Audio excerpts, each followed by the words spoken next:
오늘은 단 한 번의 삶, 단 한 번의 믿음이라는 제목의 말씀으로 함께 은혜를 나누고자 합니다.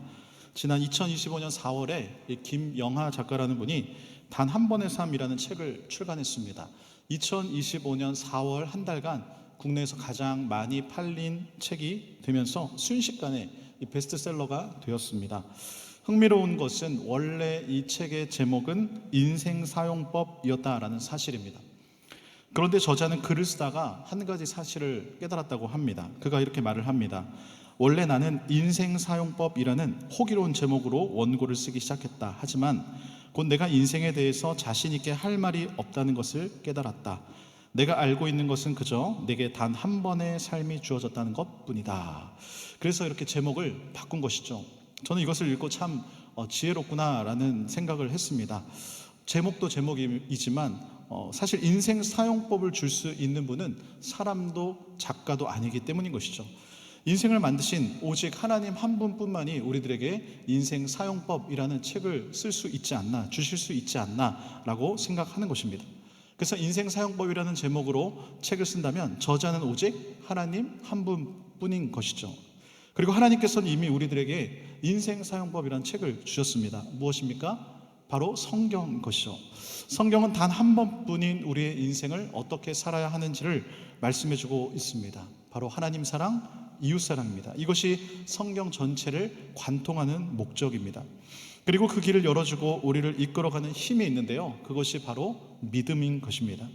믿음이 있어야 이 모든 말씀에 순종이 가능하기 때문입니다. 오늘 이 믿음에 대해서 말씀을 나누고자 하는데요, 저는 결혼하기 전부터 늘 한 가지 로망이 있었는데, 결혼하면 이제 아내 될 사람과 늘 이 말씀에 대해서, 설교에 대해서, 주제에 대해서 한번 토론하고 의견을 나누는 그런 로망이 있었습니다. 한 번은 그 유기성 목사님께서 설교한 걸 들었는데, 늘 그 다음 주일 설교가 끝난 월요일 날 그 사모님과 같이 그 다음 주일 설교에 대해서 이제 의논을 나누고 얘기를 나눈다라고 들었습니다. 그러니까 그 다음 주 설교가 이미 미리 본문이 잡히고 이제 준비가 되신 것이겠죠. 저도 그 로망을 꿈꾸고 결혼하고 이제 조금 돼가는 것 같은데요, 아내는 늘 제 설교 원고를 보면 늘 항상 제일 먼저 묻는 첫 번째 질문이 있습니다. 바로 왜 이 본문을 선택했느냐라는 것입니다. 몇 번 제가 당해봤기 때문에 이제는 늘 설교 본문을 정할 때 이제 늘 항상 머릿속에 그걸 염두에 두고 생각하는 습관이 생겼습니다. 오늘 오전에 우리가 이 하반기 태신자 발대식을 하지 않았습니까? 이 태신자를 품는 이유가 무엇입니까? 단순히 교회의 사람을 더 모으기 위함이 아닌 것이죠. 그들이 예수님을 만나고 오늘 담임 목사님께서 오전에 설교 중에 말씀하신 것처럼 결국 믿음의 자리로 나아가도록 돕기 위함인 것입니다. 오늘 본문의 말씀 속의 왕의 신하도 처음에는 이 아들의 병이라는 문제 때문에 예수님께 나오지 않았습니까? 하지만 예수님의 말씀을 믿고 돌아갔을 때에 그가 믿은 것뿐만 아니라 그와 온 집이 함께 믿게 되는 역사가 일어난 장면을 보게 되는 것이죠. 바로 이것이 태신자 사역의 목적이자 오늘 우리가 붙잡아야 할 소망인 줄로 믿습니다. 처음에는 필요로 시작할 수 있습니다. 하지만 결국은 예수님을 믿는 믿음으로 나아가야 되는 것이죠. 그리고 그 믿음이라는 것, 개인을 넘어 가정과 공동체 전체를 구원으로 이끄는 놀라운 힘이 되는 것입니다. 그렇다면 이제 질문이 이어집니다. 믿음이란 무엇인가? 믿음은 어떻게 생기는가인 것이죠. 우선 믿음이란 무엇일까요? 성경에서 믿음장이라고 불리는 히브리서 11장 1절은 이렇게 시작합니다. 믿음은 바라는 것들의 실상이요 보이지 않는 것들의 증거니. 여기서 세 가지의 단어가 등장합니다. 믿음, 실상, 증거입니다. 믿음이라는 단어를 먼저 헬라어로 보면 피스티스라는 단어를 사용합니다. 이것은 단순한 확신이 아니라 하나님의 성품과 약속에 대한 전적인 신뢰를 의미합니다. 다음 실상이라는 단어는 휘포스타시스라는 단어인데요, 이 본질이라는 뜻입니다. 보이지 않는 것을 실제로 붙잡는 태도를 말을 합니다. 마지막으로 증거라는 단어는 엘렌코스라는 단어인데 보이지 않는 것의 존재를 확신하게 하는 논증을 의미합니다. 그래서 정리를 해보자면 믿음이라는 것은 단순한 내 감정이나 생각이 아니다라는 것입니다. 보이지 않는 진리를 현재 내 삶 속에서 붙잡는 태도가 바로 믿음인 것입니다. 조금 더 쉽게 말씀을 드리면 믿음이라는 것이 감정처럼 왔다 갔다 하는 것이 아니라 생각처럼 머릿속에서만 맴도는 것이 아니라 눈에 보이지 않는 그 진리를 내가 신뢰하고 그것을 오늘 내 삶 속에서 행동으로 붙잡는 태도가 바로 믿음인 줄로 믿습니다.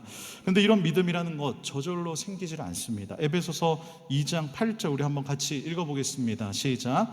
너희는 그 은혜에 의하여 믿음으로 말미암아 구원을 받았으니 이것은 너희에게서 난 것이 아니요 하나님의 선물이라. 아멘. 믿음이라는 것이 인간이 스스로 만들어내는 심리적인 확신이 아니라는 것입니다. 바로 하나님의 은혜와 성령의 역사를 통해 주어지는 것이 믿음이다라고 말씀하고 있습니다. 그런데요, 동시에 성경은 우리가 그냥 선물로만 받고 끝나는 것이 아니라 그 믿음을 키우고 자라게 하는 과정에 적극적으로 참여해야 된다라고 말씀하고 있습니다. 즉 구원받은 믿음은 바로 전적으로 하나님의 은혜이지만 동시에 우리가 그 은혜를 믿음으로 붙잡는 실천이 필요하다라는 것입니다. 합동신학교 신학학 조병수 교수님은 믿음에 대해 이렇게 말하고 있습니다. 믿음은 사람의 밖에서부터 오는 것입니다. 하나님께서 먼저 믿음을 선물로 주시면 우리는 그 믿음을 하나님께 반응하는 것입니다. 그래서 믿음을 분석해 보면 두 겹으로 되어 있는 것을 발견하게 됩니다. 믿음은 하나님의 선물이기 때문에 전에는 믿어지지 않던 것이 신기하게도 믿어지는 것입니다. 믿음은 사람의 반응이기 때문에 믿는 것을 더욱 잘 믿는 대로 나아갑니다. 이것을 다른 말로 표현하자면 믿음은 받아들임이며 동시에 내어드림이라고 할 수 있습니다. 믿음은 하나님의 은혜를 받아들이는 것이며 자신의 인생을 내어드리는 것입니다. 정리를 해보자면 믿음은 하나님이 주시는 은혜의 씨앗이지만 그 씨앗이 자라려면 어떻게 해야 될까요? 말씀, 기도, 순종, 공동체 안에서 셀 모임 안에서 나눔이라는 영적인 토양이 필요하다라는 것입니다. 그래서 저절로 생긴다라기보다는 하나님이 시작하셨고 우리가 응답하며 자라나는 관계적인 과정이 바로 믿음인 것입니다. 우리는 모두 다 하나님으로부터 믿음이라는 것을 선물로 받았습니다. 하나님께서 믿음의 씨앗을 주셨습니다. 그럼 우리는 그 씨앗을 잘 자라게 하기 위한 영적인 토양을 잘 준비해야 될 줄로 믿습니다. 어떻게 하면 영적 토양이 잘 준비될까요? 여러 가지 방법 중에 가장 대표적인 것이 말씀을 듣고 읽는 것이죠. 이것이 믿음을 키우는 가장 확실한 기초인 것입니다. 모든 성경이 믿음의 성장에 도움을 주지만 우선적으로 추천해 드리자면 전 늘 요한복음을 1번으로 꼽습니다. 왜냐하면 요한복음은 성경 전체 중에서도 이 믿음을 가장 강하게 강조하는 복음서이기 때문인 것이죠. 실제로 믿는다라는 동사가 요한복음에만 거의 100번 가까이 나옵니다. 마태복음은 14번, 마가복음은 11번, 누가복음은 9번입니다. 비교가 안 될 정도로 압도적으로 믿음이 많습니다. 그래서 많은 신학자들이 요한복음을 믿음의 복음서다라고 부릅니다. 그리고 요한복음의 기록 목적 자체가 바로 믿음입니다. 요한복음 20장 31절은 이 복음서의 목적을 명확하게 밝히고 있는데요, 우리 한번 같이 읽어보겠습니다. 시작. 오직 이것을 기록함은 너희로 예수께서 하나님의 아들 그리스도이심을 믿게 하려 함이요 또 너희로 믿고 그 이름을 힘입어 생명을 얻게 하려 함이니라. 아멘. 오직 이것을 기록한 목적이 무엇이라고요? 예수께서 하나님의 아들 그리스도이심을 믿게 하려는 것이다. 아멘. 그리고 예수님을 믿는 그 믿음이 곧 생명으로 이어진다라는 이 복음의 핵심을 명확하게 드러내고 있는 것입니다.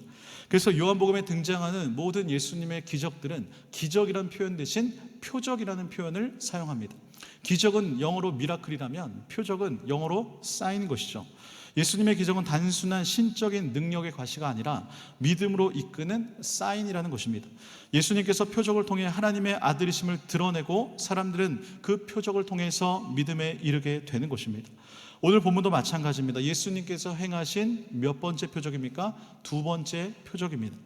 예수님께서 유대를 떠나 갈릴리로 돌아오십니다. 우리 43절 같이 읽어보겠습니다. 시작. 이틀이 지남에 예수께서 거기를 떠나 갈릴리로 가시며. 아멘. 거기가 어딜까요? 거기를 떠나 바로 유대입니다. 복음서를 읽을 때 한 가지 팁이 있는데요, 예수님께서 유대와 갈릴리를 왔다 갔다 하시면서 사역을 하십니다. 갈릴리는 우선 예수님의 고향이죠.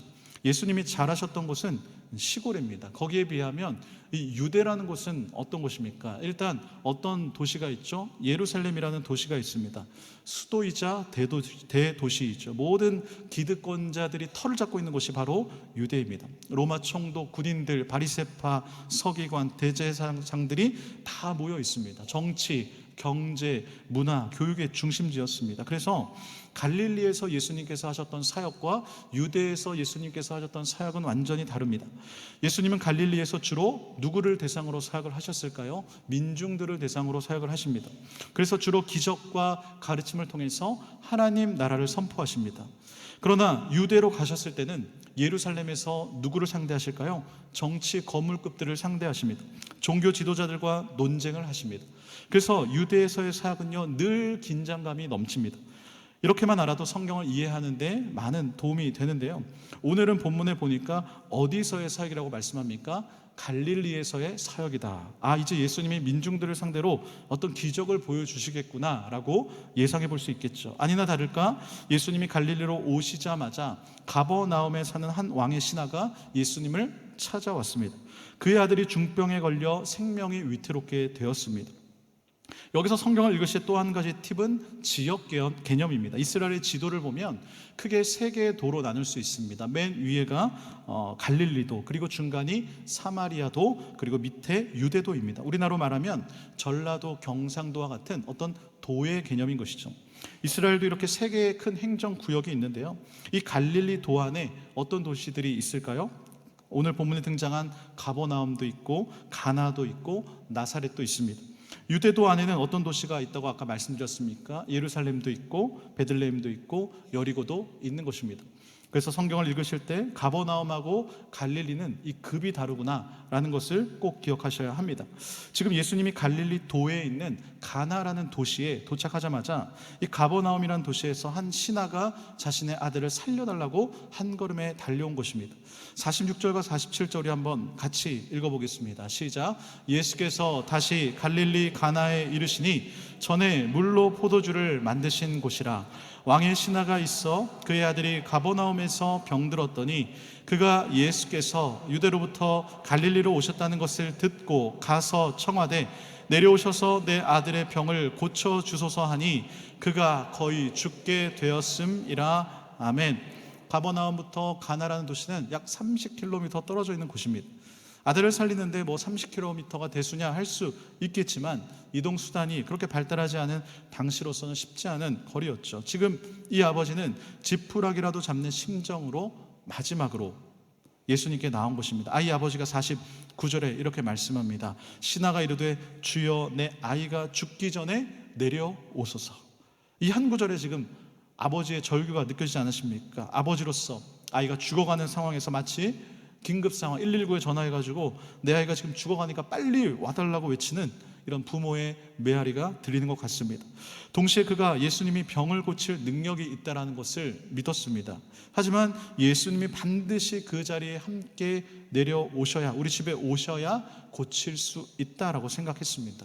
즉 이 왕의 신하는 불완전한 믿음이었던 것이죠. 그러자 예수님이 그의 작은 믿음을 외면하지 않으시고 오히려 더 깊은 믿음의 자리로 이끌어 가시는데, 우리 50절 말씀 함께 읽어보겠습니다. 시작. 예수께서 이르시되 가라 내 아들이 살아있다 하시니 그 사람이 예수께서 하신 말씀을 믿고 가더니. 아멘. 지금 당장 빨리 같이 가주세요 라고 요청하는 이 아버지의 부탁에 예수님께서 말씀하십니다. 가라 내 아들이 살아있다. 그러니까 정말 이 사람이 예수님께서 하신 말씀을 믿고 가더라라는 것입니다. 저는 이 부분에서 어떻게 순식간에 태도가 이렇게 변할 수 있을까? 다시 말하면 어떻게 이렇게 단번에 믿음이 생길 수 있을까라는 생각이 들었습니다. 그가 아들을 살리기 위해 모든 수단을, 방법을 가리지 않고 다 해봤을 것 아닙니까? 아마 마지막으로 예수님께 찾아오지 않았을까 생각을 하는 것이죠.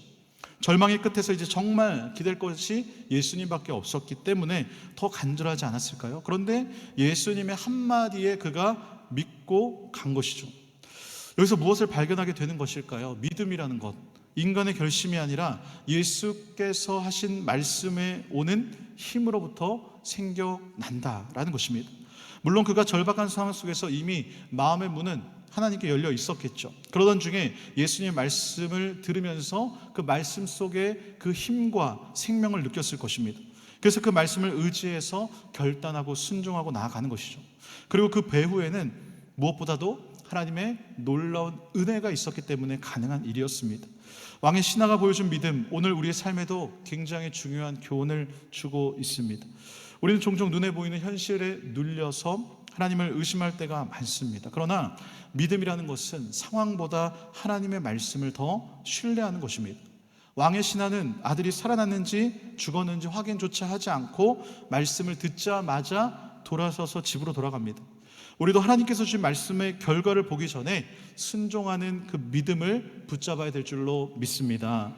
믿음이라는 것이 인간의 결심만으로 만들어지지 않습니다. 하나님께서 말씀을 통해서 우리 마음에 확신과 평안을 주실 때 이 믿음이 자라나는 것입니다.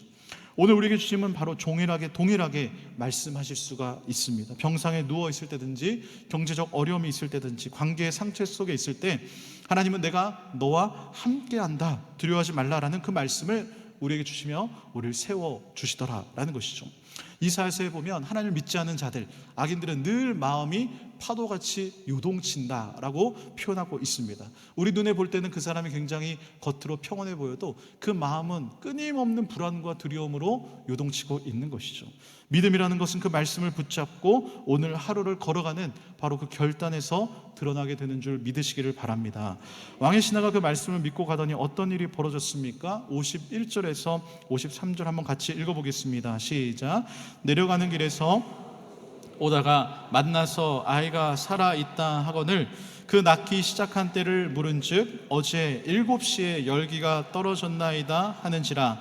그의 아버지가 예수께서 내 아들이 살아있다 말씀하신 그때인 줄 알고 자기와 그 온 집안이 다 믿으니라. 아멘. 예수께서 내 아들이 살아있다 가라 말씀하신 그때 정확히 아이가 낳기 시작했습니다. 왜 굳이 성경의 정확한 시간까지 기록해 놓았을까요? 바로 예수님의 말씀의 권위를 보여주고 있는 것입니다. 그리고 그 덕분에 왕의 신하는 물론 온 가족이 예수가 그리스도요 살아계신 하나님의 아들이심을 믿게 되는 놀라운 역사가 일어나게 된 것입니다. 바로 okinawa 하반기 태신자 기간 동안 이런 놀라운 역사가 수많은 태신자들의 가정에 일어나기를 간절히 소망합니다. 성경은 마지막 그리고 절에서 의미심장한 구절을 기록해 놓았는데 마지막 54절입니다. 같이 읽어보겠습니다. 시작. 이것은 예수께서 유대로 갈릴리로 오신 후에 행하신 두 번째 표적이니라. 아멘. 첫 번째 표적 무엇이었습니까? 우리가 너무나 잘 알듯이 예수님께서 갈릴리 가나에서 지금 동일한 도시의 장소에서 물이 포도주가 변하는 놀라운 표적을 보여주셨습니다. 물이 포도주가 되는 것, 그리고 멀리 떨어진 아이가 말씀으로만 살아나는 것, 두 개 중에 어떤 게 더 믿기 힘들까요? 둘 다 믿기 힘들겠죠. 지금 눈앞에 내 있는 물이 포도주로 바뀐다. 한번 생각해 보시죠. 직접 눈으로 보고도 이게 뭔가 싶을 것입니다. 왜냐하면 물질이라는 것이 아무런 외부 자극도 없이 본질적으로 변한다는 것은 과학적으로 불가능하기 때문입니다. 하지만 영적으로 보면 말씀으로만 멀리 떨어져 있는 생명을 살리는 것이 어떻게 보면 우리들에게 더 도전적인 믿음을 요구하지 않나 생각을 합니다. 왜냐하면 당장 결과가 눈에 보이지 않고 즉시 확인할 수도 없고 오직 무엇만 믿어야 되기 때문입니까? 말씀만 믿어야 되기 때문입니다. 그런데 첫 번째, 두 번째 표적이 공통점이 있죠. 모든 사건 후에 사람들이 예수님을 믿게 되었더라라는 결론으로 끝난다는 것입니다. 요한복음 2장 11절은 이렇게 말씀합니다. 예수께서 이 첫 표적을 갈릴리 가나에서 행하여 그의 영광을 나타내심에 제자들이 그를 믿으니라. 아멘. 여기서 성경은 또 굳이 제자들이 예수님을 믿게 됐다 기록하고 있습니다. 그렇다면 표적을 행하기 전에는 예수님을 믿지 않았다는 것일까요? 믿음이 없이 믿지 않고는 신뢰하지 않고는 그 사람을 따를 수 없었겠죠. 어느 정도 신뢰할 만해야 그 사람이 뒤를 따라다니지 않겠습니까? 가나 혼인잔치 이전의 제자들은 예수님을 이미 따르고는 있었지만 그 믿음이라는 것이 막 시작 단계였다는 것입니다. 요한복음 1장 37절에 보면 이렇게 말씀이 있습니다. 두 제자가 그의 말을 듣고 예수를 따르거늘. 처음에는 따르거늘로 시작했다가 그들이 믿더라로 변화되다라는 것입니다. 믿음이라는 것이 질적으로 변화가 일어난 것입니다. 첫 번째 표적은 단순한 호기심이나 기대를 확신으로 바꾸는 놀라운 계기가 된 것입니다. 오늘 본문의 두 번째 표적 사건도 마찬가지입니다. 왕의 신하와 그 온 집안이 믿게 된 것을 보게 되더라라는 것이죠. 그런데 오늘 본문에서 예수님이 의미심장한 말씀을 하십니다. 본문 4장 48절 우리 한번 같이 읽어보도록 하겠습니다. 시작. 예수께서 이르시되 너희는 표적과 기사를 보지 못하면 도무지 믿지 아니하리라. 아멘. 당시 갈릴리 사람들의 전반적인 신앙 태도를 지금 예수님이 지적하고 있는 것인데요, 예수님의 말씀 자체보다 기적이라는 그 볼거리에 의존하는 믿음을 지적하고 있는 것이죠. 기적이 없이 믿지 못하는 미성숙한 신앙을 지금 주님은 말씀하고 있는 것입니다. 실제로 왕의 신하가 처음에 왕의 자신의 아들의 치유라는 그 표적을 원하지 않았습니까? 그런 그가 예수님의 말씀을 듣고 보지 않고 믿는 단계로 나아가게 된 것입니다. 요한복음 전체에서 지속적으로 던지는 메시지가 무엇일까요? 표적이 믿음의 출발점은 될 수 있지만 표적 의존적 믿음은 불완전하다라는 메시지를 지속적으로 우리들에게 말씀하고 있는 것입니다. 그런 의미에서 오늘 본문의 앞부분에서 주목할 만한 내용이 있습니다. 바로 사마리아 사람들의 믿음인데요, 41, 42절 말씀 우리 한번 같이 읽어보겠습니다. 시작. 예수의 말씀으로 말미암아 믿는 자가 더욱 많아 그 여자에게 말하되 내 말로 인함이 아니니 이는 우리가 친히 듣고 그가 참으로 세상의 구주신 줄 알미라 하였더라. 아멘. 우선 사마리아 사람들 놀라운 믿음입니다. 기적 없이 말씀만 듣고 예수님을 믿었습니다. 그 사람들도 사실은 처음에는 사마리아 여인의 말을 듣고 믿었죠. 그러나 이제는 그 말도 필요 없다. 오직 예수의 말씀으로 말미암아 우리는 믿겠노라 라고 말하고 있는 것입니다. 그러나 갈릴리 사람들은 어떻게 했습니까? 기적을 보고 예수님을 영접하는 것이죠. 45절 같이 읽겠습니다. 시작. 갈릴리에 이르심에 갈릴리인들이 그를 영접하니 이는 자기들도 명절에 갔다가 예수께서 명절 중 예루살렘에서 하신 모든 일을 보았음이더라. 아멘. 지금 이 갈릴리 사람들이 예수님을 영접하는데 사실 표면적으로는 예수님을 믿는 것처럼 보이는데 왜 믿는 것입니까? 그가 바로 명절 중 예루살렘에서 하신 모든 기적을 봤기 때문이다라는 것입니다. 사실 이 갈릴리 사람들, 성경에도 오늘 본문에도 기록되어 있지만 예수님은 고향에서 그렇게 환영받을 수 있는 상황이 아니었습니다. 그럼에도 불구하고 그 놀라운 표적과 기적을 보며 그것을 동일하게 행하실 것을 기대하면서 이 사람들이 예수님을 영접하고 있더라라는 것입니다. 사마리아 사람들은 그렇다면 어떻게 기적도 없이 말씀만 듣고 예수님을 믿게 되었습니까? 바로 한 여인의 증언에서 시작된 믿음 덕분입니다. 39절 우리 한번 같이 읽어보겠습니다. 시작. 여자의 말이 내가 행한 모든 것을 그가 내게 말하였다 증언하므로 그 동네 중에 많은 사마리아 예수를 믿는지라. 아멘. 사마리아 여인이요 예수님과 대화를 하다가 느낀 것이죠. 자기 느낀 점을 사마리아 동네에 가서 얘기하니까 사마리아 그 동네에 많은 사람들이 예수를 믿게 된지라. 이 동일한 역사가 우리 모든 왕성의 성도님들 삶의 자리에 나타나기를 축복합니다. 태신자 기간 동안 내가 느낀 예수님의 간증했더니 많은 사람들이 예수를 믿게 되는 그 놀라운 기적이 일어나기를 간절히 소망하는 것입니다. 그녀의 말만 듣고 많은 사람들이 예수를 믿었다. 놀라운 역사인 것이죠. 그런데 말씀드렸듯이 갈릴리 유대인들 어떤 사람들입니까? 역사적인 이유로 사마리아 사람들과 상종하지도 않은 사람들이었습니다. 종교적으로 부정한 자들로 간주했습니다. 그러나 우리 예수님은 그런 것 가리지 않으시고 사마리아 여인들과 대화를 나누셨고 사마리아 사람들과 함께 머무셨습니다. 사마리아 사람들도 예수님의 말씀을 듣고 믿음에 이르렀습니다. 예수님은 혈통이나 지역이나 지역이 아니라 오직 믿음, 그 믿음을 기준으로 사람을 보신 것입니다. 이것이야말로 바로 복음의 본질인 것이죠. 모든 민족과 사람들에게 이 구원은 열려 있는 줄로 믿으시기를 바랍니다. 사랑하는 성도들, 오늘 본문의 말씀 우리들에게 굉장히 중요한 질문을 던지고 있습니다. 과연 나는 말씀으로만 충분한가? 말씀으로만 충분히 예수님을 믿고 있는가? 사마리아인들은 기적을 요구하지 않았습니다. 말씀을 통해 오직 예수님을 구주로 고백했습니다. 왕의 신하는 처음엔 표적을 요구했지만 이내 곧장 말씀만 믿고 나아갔습니다. 우리 삶도 왕의 신하처럼 바로 이 단 한 번의 결단이 필요한 순간들이 있습니다. 예수님께서 오늘도 말씀하십니다. 가라, 내 인생이, 내 삶이 살아날 것이다. 우리가 바로 그 말씀 믿고 순종할 수 있을까요? 오늘의 메시지는 기적을 보고서야 믿는 믿음이 아니라 말씀을 듣고 먼저 믿는 믿음이, 그 믿음이 정말 참된 믿음이다 라는 것을 우리 주님이 말씀하고 있는 줄로 믿습니다. 올해 첫째 아이가 초등학교에 입학했는데요, 초등학교에 입학했다고 하지만 아직은 어린아이 아닙니까?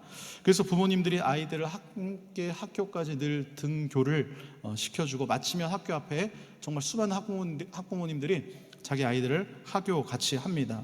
아내도 늘 아침마다 이 첫째를 같이 학교까지 등교를 시켰습니다. 그렇게 시간이 흘러서 1학기가 마칠 때쯤에 한 가지 아이디어가 떠올랐습니다. 반에서 어떤 아이가 이 무전기로 다른 친구랑 소통한다는 것을 이 첫째가 얘기를 한 것이죠. 두 친구는 서로 같은 아파트에 사는데 이제 저녁 때쯤이면 자기 친구들끼리 이렇게 아파트로 무전기로 서로 연락을 한다라는 것이죠. 그래서 첫째 아이도 자기도 그 무전기가 갖고 싶다고 이제 한 것이죠. 그래서 이렇게 계속 조르니까 안 사줄 수가 없겠죠. 그래서 무전기를 얻게 되었습니다. 어린이용이지만 나름 성능이 좋아서 3km 떨어진 곳까지 무전이 되는, 수신음이 가능한 무전기였습니다. 근데 어느 날 아이가 이 무전기를 들고 아침에 이렇게 말을 하는 것이죠. 엄마, 나 무전기 가지고 혼자 학교 가볼까? 그 이야기를 듣고 엄마가 얼마나 좋아했던지 그 모습을 잊을 수가 없습니다. 어떤 엄마는 이제 그렇게 얘기를 해놓고 몰래 불안하니까 아예 학교 가는 것까지 뒤에서 몰래 이제 간다고도 하는데, 아내는 쿨하게 아이를 학교로 바로 보내주었습니다. 그렇게 무전기로 서로 이제 연락을 주고 받으면서 첫 등교를 무사히 마쳤습니다. 이후로도 아이가 자신감이 생겼는지 혼자 씩씩하게 등교를 지금도 하고 있는데요, 저는 이것을 보며 생각했습니다. 비록 지금 엄마는 눈앞에 없지만 이 무전기를 통해서 엄마가 나와 함께 있구나라고 믿고 느끼는구나. 우리 인생길도 마찬가지입니다. 아이가 처음 홀로 등교하는 그 두렵고 낯선 그 길을 우리도 걸어가고 있습니다. 그러나 이 무전기를 통해서 엄마가 함께하고 있음을 믿고 나아간 아이처럼 우리는 말씀과 또 성령을 통해 보이지 않는 주님이 늘 우리와 함께 하심을 믿으며 걸어가야 한다라는 사실을 깨닫게 된 것입니다. 단 한 번의 삶을 사는 우리에게 필요한 것, 바로 이 단 한 번의 믿음인 것입니다. 왕의 신하가 단 한 번의 믿음으로 아들을 살렸고 가정을 구원했습니다. 그리고 예수님의 말씀을 붙잡았고 그 믿음은 바로 생명을 낳게 된 것입니다. 사랑하는 성도 여러분, 단 한 번의 믿음이라는 것은 평생 단 한 번만 믿는다라는 뜻이 아닙니다. 결정적인 순간에 바로 주님의 말씀을 붙잡는 믿음을 말씀드리는 것입니다. 결혼식에서 우리가 신랑 신부 고백에서 예라는 그 단 한마디의 고백이 평생을 바꾸듯이 우리의 삶에도 주님께 예라고 믿음으로 응답하는 단 한 번의 순간이 필요한 것입니다. 그 한 번의 믿음이 인생을 영원으로 이어주고 가정을 구원하고 바로 우리의 길을 살려낼 줄로 믿습니다. 왕의 신하는 그 결정적인 순간 단 한 번의 믿음으로 예수님의 말씀을 붙잡았습니다. 우리도 인생에서 결정적 순간마다 말씀을 붙잡는 믿음이 필요한 줄로 믿습니다. 보이지 않아도, 확인되지 않아도 말씀을 신뢰하며 나아가는 결단이 바로 단 한 번의 믿음인 것입니다. 그리고 오늘 오전에 우리가 함께 드린 태신자 발대식을 기억하시기를 바랍니다. 왕의 신하가 예수님 말씀을 통해서 아들을 살린 것처럼 사마리아 여인이 자신이 느끼고 생각했던, 그리고 자신이 경험했던 예수님에 대해 증언함으로 그 동네 중에 많은 사마리아인들이 예수님을 믿은 것처럼 우리도 말씀을 붙잡아서 태신자들에게 바로 생명의 터치, 사랑의 손길, 생명의 손길을 전해야 될 줄로 믿습니다. 우리가 전하는 따뜻한 관심과 그 작은 기도의 손길과 사랑의 초대가 바로 예수님의 손길이 되어서 태신자의 영혼을 반드시 살리게 될 줄로 믿습니다. 예수님이 오늘도 말씀하십니다. 가라, 내 삶이 살아날 것이다. 오늘 그 말씀을 믿고 단 한 번의 믿음을 선택하시기를 바랍니다. 그 믿음이 여러분의 삶을 살리고 가정을 살리고 영원한 생명으로 인도할 줄로 믿습니다. 단 한 번의 인생, 단 한 번의 믿음으로 삶이 변화되고 역전되는 복된 인생 살아가시기를 주님의 이름으로 축원합니다. 아멘. 이 시간 말씀을 생각하며 함께 통성으로 기도하기를 원합니다. 주님, 저와 우리 가정의 말씀을 붙잡는 단 한 번의 믿음을 갖게 하여 주시옵소서. 불완전한 믿음, 벗어나 질적으로 믿음이 변화되며 말씀을 신뢰하며 순종하는 믿음으로 서게 해달라고, 우리가 품은 태신자들의 마음을 열어서 예수님의 생명의 터치를 경험하게 해달라고, 나를 통해 그들에게 복음의 손길이 흘러가게 해달라고 이 시간 주 이름 부르며 통성으로 기도합니다. 주여, 사랑의 하나님 감사합니다. 왕의 신하의 아버지 믿음을 봅니다. 하나님, 그가 비록 아들의 중한 병 때문에 예수님을 친히 찾아왔지만 아버지, 그 병을 통하여서, 그 사건을 통하여서 왕의 신하와 뿐만 아니라 그 가족이 영혼 구원의 역사가 일어난 것을 보게 됩니다. 하나님, 우리가 태신자를 품고 나아갑니다. 아버지, 생명의 터치가 그들의 마음과 일어나게 하시고 이 시간 간절한 기도로 나아갈 때 단 한 번뿐인 인생, 아버지, 우리의 인생 사용법을 선물로 주신 하나님의 말씀을 붙들고 우리가 우리의 인생길 믿음으로 승리하는 복된 인생 다 되게 하여 주시옵소서. 우리 너무 연약합니다. 아버지, 우리 너무나 부족합니다. 그러나 주님 말씀 붙들고 나아갈 때에 우리를 의롭다 칭하게 하시고 아버지, 우리 예수 그리스도로 옷 입혀주셔서 오늘 주님 말씀으로 믿음으로 살아가며 나아갈 때 우리 삶 가운데 놀라운 표적의 역사, 기적의 역사 아버지 일어나게 하여 주시옵소서. 그래서 삶의 모든 문제가 해결받게 하시고 우리 삶 가운데 하나님이 주신 놀라운 믿음과 은혜와 아버지 사랑으로 살아가는 역사가 일어나게 하여 주시옵소서. 사랑과 은혜가 풍성하신 하나님, 오늘 말씀을 통해서 우리의 삶이 단 한 번뿐이고 그 삶을 살리는 길이 바로 단 한 번의 믿음임을 깨닫게 하심을 감사합니다. 왕의 신하가 예수님 말씀을 붙잡고 아들을 살린 것처럼 우리도 말씀을 믿고 순종하여 우리의 삶과 가정이 살아나는 은혜를 허락하여 주시옵소서. 특별히 오늘 태신자 발대식을 통해서 우리 교회가 믿음으로 더욱더 나가게 하시고 우리가 품은 태신자들에게 예수 그리스도의 생명의 터치가 임하게 하여 주시옵소서. 우리의 기도와 사랑의 손길을 통해 영혼이 살아나고 그들의 가정이 구원받는 역사가 일어나게 하여 주시옵소서. 우리 교회를 믿음의 공동체로 세워주시고 이 땅과 민족 가운데도 복음의 생명이 흘러가게 하여 주시옵소서. 오늘도 말씀 붙잡고 순종하며 단 한 번의 믿음을 선택하는 모든 왕성의 성도들 다 되게 하여 주시옵소서. 이 모든 말씀 살아계신 예수님의 이름으로 기도드립니다. 아멘.